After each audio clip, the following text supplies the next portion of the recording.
Makakausap naman natin sa linya ng telepono ang public interest lawyer at political analyst na si Attorney Jess Falces. Magandang hapon, Attorney Jess.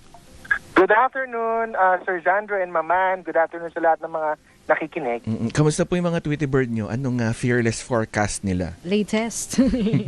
Tungkol saan? Sa impeachment. Ito syempre dahil dalawang impeachment tong kinakaharap ngayon sa Kamara ng dalawang pinakamataas na posisyon sa ating bansa. Ano pong sinasabi ng Tweety Bird ninyo?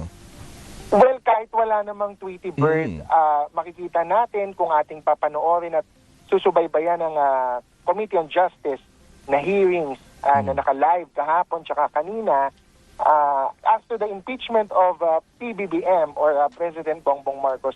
Ang aking fearless forecast, mukhang madidismiss ang impeachment complaint against PBBM. Specifically, lalo na yung first complaint, yung kay Attorney Andre De Jesus as endorsed by Congressman Jet Nisay, 100% mukhang madidismiss yun. Yung sa complaint naman na Makabayan Block against PBBM, I would give it siguro 70-30. 70% chance of being dismissed at the committee level pa lang So iba pa po yung sa plenaryo, which is yung lahat ng congressman na 300 ay boboto, iba pa po yun. So sa first complaint, yung kay Congressman Jet Nisay na in-endorse, makikita natin sa hearings na mukhang sa sa committee level ay insufficient in substance. Parang hindi nakikita ng mga committee members ng Committee on Justice na maganda yung pagkalatag ng mga aligasyon. So, wala pa po tong trial, wala pa po tong ebidensya, tinitingnan pa lang yung aligasyon, yung pagkasulat pa lang po ito nung impeachment complaint, parang sablay ang pagkasulat as to the allegations 1, sa kidnapping, allegations 2, tungkol dun sa drug use ng Pangulo Di Umano, at yung iba pa pong mga aligasyon, insufficient daw or hindi daw po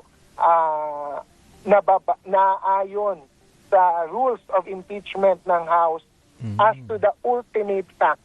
So medyo technical, no? Kasi sa pagkasulat ng complaint, dapat maayos yung paglatag ng aligasyon. Pag hindi maganda yung paglatag ng aligasyon, yung pag-connect ng facts tsaka ng conclusion, and yung allegation as to ano ba yung naging violation ng Constitution. So sinasabi kasi may betrayal of public trust, culpable violation of the Constitution. Maririnig natin from Congresswoman Jinky Luistro and from Congresswoman Laila De Lima, which we have to note, dating DOJ Secretary yan si Kong Laila De Lima, kailangan meron daw connection, may nexus. Merong nagko-connect sa facts tsaka doon sa conclusion as to ano yung na-violate sa Constitution. Sa facts pa lang daw, parang merong or madaming sablay as to the facts being alleged. And hindi pa po ito yung napoprove, no? Again, this is not going to the evidence kung ano yung napapatunayang facts.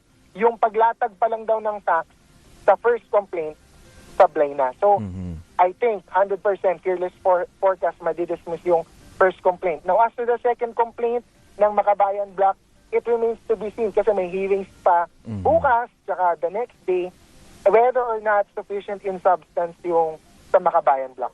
Pero may nakikita po ba kayong pagkakataon o may nakikita ba kayong dahilan para itong kampo ni VP Sara Duterte ay muling dumulog sa Supreme Court? Dahil kung ating maaalala, ang Supreme Court yung nagdeklara na unconstitutional yung unang impeachment complaint.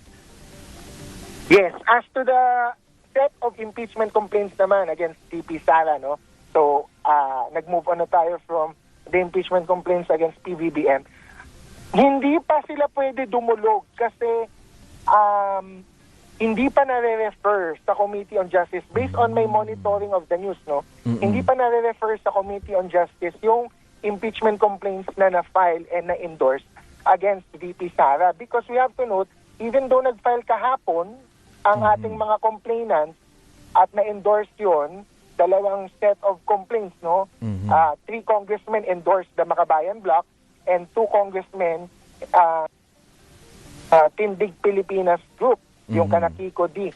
Wala pa akong nababalita na refer na ni House Secretary General Cheloy Grafil to the Speaker's office, and the Speaker's office or the in plenary session referred it to the Committee on Justice. So far, unless kayo dyan ay masabi nyo sa akin na may ganun ang balita, sa monitoring ko, wala pa. So ano pong kung wala pa, yes. ano pong Yes, implikasyon Ricardo. nun? Ano pong implikasyon nun?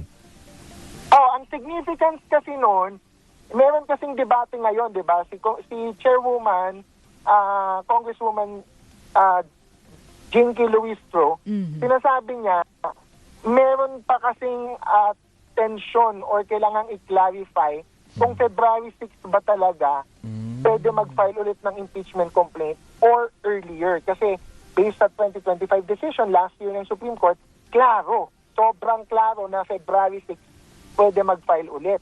Pero sa bagong decision ng Supreme Court, kasi winisolve yung MR or motion for reconsideration, the 2026 decision ng Supreme Court last week, parang implied lang siya, hindi siya klaro.